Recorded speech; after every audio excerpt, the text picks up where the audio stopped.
दुनिया बदलने जा रही है। हार्ड ड्राइव, एसएसडी और माइक्रो एसडी कार्ड का दौर खत्म हुआ। अब आपका डाटा पौधों और जानवरों में स्टोर होगा। और कभी हम सुनते थे कि अगर पौधे हमें वाईफाई के सिग्नल फराहम करते तो हम उनको पानी भी देते और उनका ध्यान भी रखते, लेकिन अब ये बात मुकम्मल तौर पर सच साबित होने वाली है। अगर आपको लगता है कि ये बात बिल्कुल फेक है और ऐसा कुछ नहीं होने वाला, तो आप एक ओल्ड माइंडसेट रखते हैं और चीज़ों को अडॉप्ट बिल्कुल भी नहीं करना चाहते। तो ओल्ड माइंडसेट के बंदों के लिए ये वीडियो बिल्कुल भी नहीं है, तो आप इस वीडियो को अभी के अभी स्किप कर सकते हैं। लेकिन अगर आप एक लेटेस्ट माइंडसेट रखते हैं और आप जानना चाहते हैं कि दुनिया में क्या हो रहा है और कौन सी नई टेक्नोलॉजीज जन्म ले रही हैं, तो आप इस वीडियो को पूरा देखेंगे। 2020 में पूरी दुनिया का टोटल डाटा जो पूरी दुनिया अब तक बन चुकी है, उसका डाटा 64 जीटाबाइट था। लेकिन आने वाले 5 सालों में यानी 2025 में यही डाटा बढ़कर 180 से 200 जीटाबाइट तक पहुंच जाएगा। और इस डाटा को स्टोर करने के लिए हम इंसानों के पास कोई भी स्टोरेज डिवाइसेस मौजूद ही नहीं है, और अगर मौजूद भी हैं तो वो बहुत कम है। और इसी खतरे से निपटने के लिए साइंसदान अब कुछ ऐसी टेक्नोलॉजीज पर काम कर रहे हैं जो दुनिया में रेवोल्यूशन लाएगी। जीटाबाइट कितना होता है, तो 64 किया गया, आप 21 जीरो लगा दीजिए तो ये जीटाबाइट बन जाएगा। अगर हम इंसान को देखें तो एक इंसान के अंदर डाटा को स्टोर करने की कैपेसिटी 2.5 मिलियन गीगाबाइट होती है। अगर हम इसको किसी हार्ड ड्राइव के अंदर स्टोर करें तो इतनी ज़्यादा हार्ड ड्राइव आ जाएंगी कि उनको उठाने के लिए हमें 3 से 4 कंटेनर मंगवाने पड़ेंगे। लेकिन यही सारे का सारा डाटा एक इंसान के छोटे से डीएनए में मुकम्मल तौर पर स्टोर है। और साइंसदान इसी चीज़ को देखते हुए कुछ ऐसी स्टोरेज डिवाइसेस बनाना चाहते हैं जो साइज में बहुत छोटी हैं और वो बहुत से भी बहुत ज़्यादा डाटा को स्टोर कर सकें। इंसान का डाटा हमारे डीएनए की 4 न्यूक्लियर बेसिस में स्टोर होता है, यानी एडेनिन, थायामीन, साइटोसिन और गुआनिन। और ये डाटा हमारे डीएनए की सीक्वेंस में ही मौजूद होता है, यानी जहाँ पर एडेनिन होगा तो वहीं पर हमेशा थायामीन ही आएगा।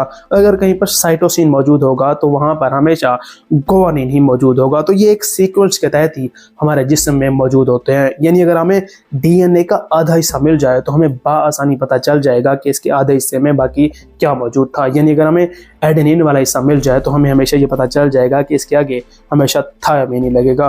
और इसी चीज़ को देखते हुए साइंसदानों ने पुराने से पुराने डीएनए की सीक्वेंस को भी तलाश किया है। और अभी हाल ही में साइंसदानों ने एक डिस्कवरी की है जिसके मुताबिक ये बताया गया था कि साइंसदानों ने 2 मिलियन साल पहले की डीएनए के एक सीक्वेंस को तलाश किया है और उसका मुकम्मल तौर पर इसी सीक्वेंस के तहत ही पता भी चला लिया है। तो कहने का मकसद यह है कि साइंसदान इसी सीक्वेंस को यूज़ करते हुए हमारे डाटा को स्टोर करने जा रहे हैं। और अगर हमारा डाटा आधा कहीं पर गायब भी हो जाए तो आधे डाटा से हम बाकी पूरे डाटा को बाआसानी रिकवर कर सकेंगे। और इसी टेक्नोलॉजी को यूज़ करते हुए साइंसदानों ने हाल ही में ई कोली बैक्टीरिया के अंदर हेलो वर्ल्ड के सीक्वेंस को भी स्टोर किया था, जिसको बाआसानी बाद में रिकवर कर लिया गया था। अब साइंसदानों ने डाटा को स्टोर करना तो सीख लिया है, लेकिन इसके अंदर एक बहुत बड़ा मसला ये सामने आ रहा है कि ये डाटा प्रोसेस किस तरह से किया जाएगा। यानी अगर हम अपने मोबाइल या कंप्यूटर को देखें तो उसके अंदर हमें जो कुछ भी चाहिए होता है हम उसको सर्च करते हैं और फ़ौरन से हमारा मोबाइल हमारे सामने वो चीज़ लाकर खड़ी कर देता है। लेकिन अगर हम बिलियंस ऑफ बुक्स को एक छोटे से जानवर के छोटे से डीएनए के अंदर स्टोर करेंगे और हमें कभी भी किसी भी वक्त एक स्पेसिफिक बुक चाहिए होगी तो वो हम किस तरह से ढूंढेंगे। तो यही एक बहुत बड़ा मसला साइंसदानों के सामने दरपेश था। लेकिन हाल ही में फ्रांस और टोक्यो के साइंसदानों ने इस मसले का भी हल ढूंढ निकाला है और उनके मुताबिक वो आर्टिफिशियल न्यूरॉन्स बना रहे हैं जो कि हमारे डाटा को बाआसानी प्रोसेस कर सकते हैं। और ये उसी तरह से काम करेंगे जैसे इंसान के अंदर हमारे न्यूरॉन्स काम कर रहे होते हैं, जो हमारे मुख्तलिफ हिस्सों से मुख्तलिफ पैगामात हमारे जिस्म के मुख्तलिफ हिस्सों तक पहुँचा रहे होते हैं। तो ये भी एक आर्टिफिशियल न्यूरॉन्स के तहत काम करेंगे जो डीएनए के अंदर से उस डाटा को एक्सट्रैक्ट करके हमारे सामने ला खड़ा करेंगे। और इसी टेक्नोलॉजी को यूज़ करते हुए साइंसदान अब एक छोटे से जानवर के डीएनए से लेकर एक बहुत ही छोटे से पौधे के अंदर भी डाटा को स्टोर कर सकते हैं। यानी अब आपकी फसलों के अंदर भी एक छोटी सी चिप लगी होगी और आपके पौधों को जब भी कोई खाद या फिर कोई स्प्रे या फिर अगर कोई जानवर हमलावर हो रहा होगा या फिर उन्हें पानी की ज़रूरत होगी तो वो आपको बाआसानी बता सकेंगे। और हाल ही में पौधों पर इसका कामयाब तजर्बा भी हो चुका है, जहां पौधे ट्वीट करके बताते थे कि उन्हें अब पानी या खाद की ज़रूरत है। यानी अब आपकी फसलें और आपके पौधे बाआसानी ट्वीट करके सोशल मीडिया पर बता रही होंगी।